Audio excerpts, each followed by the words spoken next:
going from Michael's house down to this amazing amusement park, which is, about several hundred yards, I guess, from the house. And it's incredible. Well, it brings out the child that lives inside of everybody. I love rides and things like that. But Were you able to do it when you were a kid? And not really. Sometime, but not often enough. but now you can anytime. Every How often day, do you it's right actually? in my backyard. How often do you actually come out here and do this? Whenever I'm here, I come out and I go on the ride. Well, is this a part of you, what we were talking about earlier, the pain of growing up and not being able to experience all the things that kids normally experience, and so now you are fulfilling all of those fantasies? You compensate, yes. Really? Yes, it's very true. This is really magnificent. Well, thank you.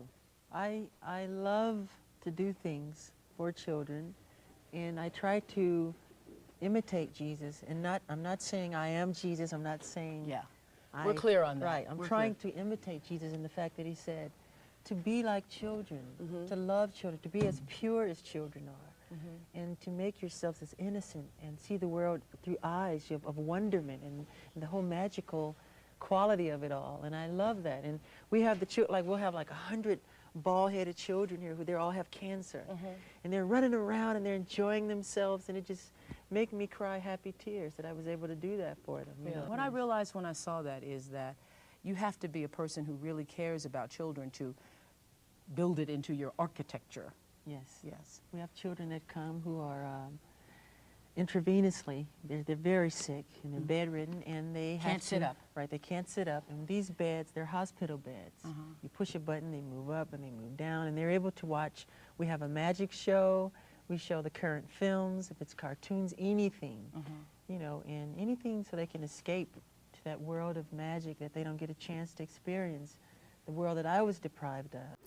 As many of us know, Michael Jackson began singing publicly at just the tender age of 5 years old.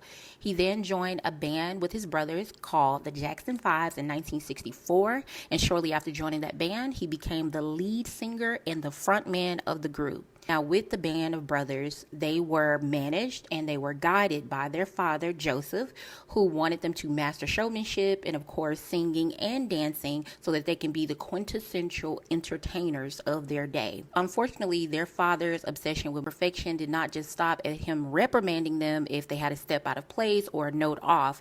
He resulted to physical abuse. And as a result, Michael, along with his brothers and other siblings in his household, suffered a lot of trauma, crippling fear, and pressures to succeed. On the surface, as time progressed on, it appears as though Michael Jackson was adapting and that he was persevering beyond the very harsh reality that he was living behind the scenes and off the stage. However, that notion was very far from the truth. Over time, as Michael Jackson matured in age, he became very vocal, not only just about the abuse that he faced by the hands of his father, Joseph, but also feeling like he was robbed from a childhood that he never knew. It was that very deprived innocence that sparked the inspiration for his philanthropic efforts towards helping children, especially children who were either deprived from maximizing their childhood experience due to illnesses or socioeconomic disadvantages. Michael Jackson would travel and see the suffering of so many children, and instead of standing idly by, hoping and wishing for a change, he decided to become the change that he wanted to see in the world. And as cliche as that sounds, he did just that. In his own unique way, he became a safe place for these children. Not only was he taking the pressures off these children with the very serious realities that they were facing, he also was taking the pressures off their families as well. But of course, you know, we live in a world of duality. There is no light without dark. There is no high without low. There is no up without down. And there is no positive without negative. In a world such as this, there's no way that Michael Jackson was going to be able to emit all of that light without being challenged by the very darkness that he was trying to heal the world from. So, Michael Jackson, now, you were Michael Jackson's defense lawyer. Yes. But you were also his friend, weren't you? Yes. But I knew Michael during a very, very unique and very, very tragic time. I was his lead criminal defense counsel in his criminal case. And Michael took it very hard to be charged with something that horrific. And to have to go through that kind of a process was very, very difficult for him. So I knew Michael during the worst chapter in his life. What did you think of him as a person?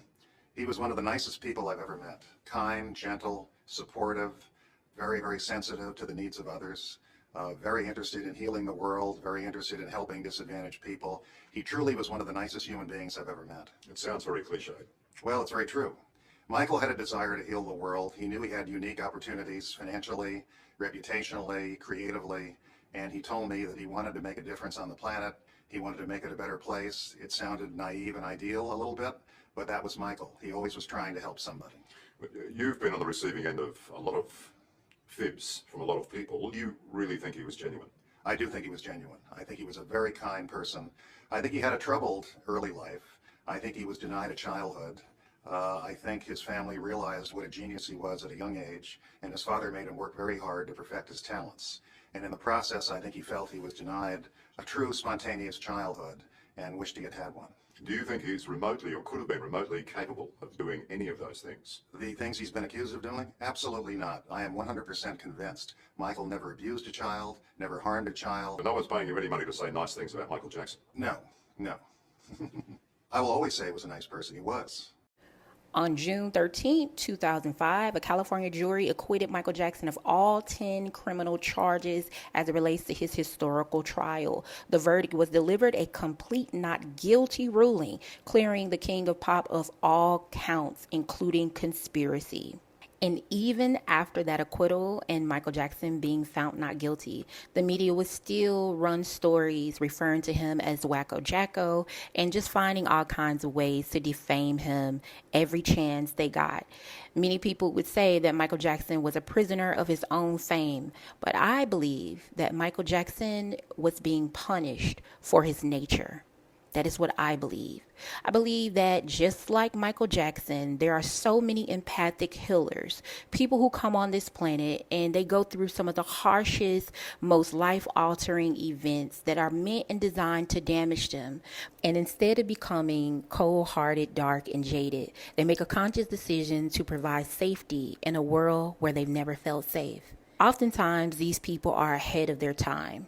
The things that Michael Jackson did, the philanthropic efforts, his humanitarian, charitable behavior was something that many people could not wrap their minds around. There had to have been an ulterior motive. There had to have been something mischievous going on. There's absolutely no way anyone could be that loving, that compassionate, that affectionate, that safe, that helpful, that healing, that positive.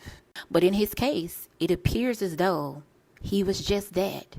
There is no indication and there is no evidence to show that Michael Jackson was anything other than what he showed himself to be.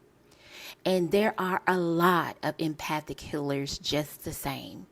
They have been punished for their nature, their whimsical, childlike nature, their purity, and even some would say their naivety and gullibility. Their nature is the only thing that they are guilty of. Because in a world like this where darkness rules the day, not only in Michael Jackson's day, even to this time, many people just cannot wrap their minds around the possibility that people can be angelic in the human flesh, that frequency of angelic energy can exist within human beings walking on this very earth. And although not perfect, they put forth an effort to give more to this earth than they take away, therefore balancing out the scales of the earth in which they live. Michael Jackson was very much so ahead of his time. His level of consciousness and awareness at that time was something that many people could not resonate with. However, it did not stop him from doing the work and embodying the very thing that he wanted to see in this earth. Songs like Childhood, which was the theme song for Free Willy 2 at the time, it talked openly about childhood trauma, longing and desiring for one's innocence. It was almost like a somber, slightly whimsical, boy-like cry, longing for something that you've oftentimes imagined but never really got a chance to experience. It was healing out loud in today's time. it would have been Michael Jackson's future. We can now openly, without any stigma, talk about our childhood wounds and healing our childhood traumas and being whimsical and imaginative and creating a safe place for our inner child without anyone looking at us and thinking that we are stone cold out of it. That lets you know that sometimes people not only just misunderstanding you, but making a decision to mistreat you due to the misunderstanding is no fault to your own. That maybe people will punish you for your consciousness. Maybe you are just ahead of your time in your embodiment.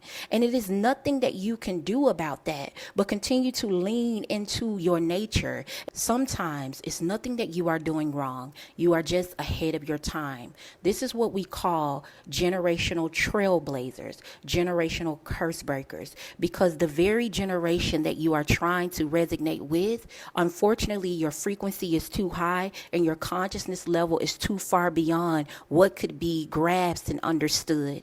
And so sometimes the work in which you're doing today, it will not make sense until tomorrow. So whether you call yourself an anointed person or a prophetic or an earth angel or a healer or an empath, I know my audience. And even though we may differ in our philosophies and our views or even our beliefs, I know my audience. A lot of the people who come here, you give more to this planet than you extract from. I know that you are a balancer of this earth. I know that God has called you to do some incredible things. I know that God has called you to be a safe place in a dangerous world. And I know that that comes with a lot of pressure. There is nothing wrong with your nature. Your consciousness and awareness and embodiment is just ahead of its time. Continue to lock in, continue to be you, continue to do the good work of the light. If this is your first time here and this resonates with you, like, comment, and subscribe. And I pray that we can heal out loud together and be a safe place for one another in such a dark world. Thank you for listening. It's where you come when you want to escape. It's really escapism. But you're Michael Jackson. You don't have it so bad. What are you escaping from? You know? I'm not escaping from anything. It's just a change of pace.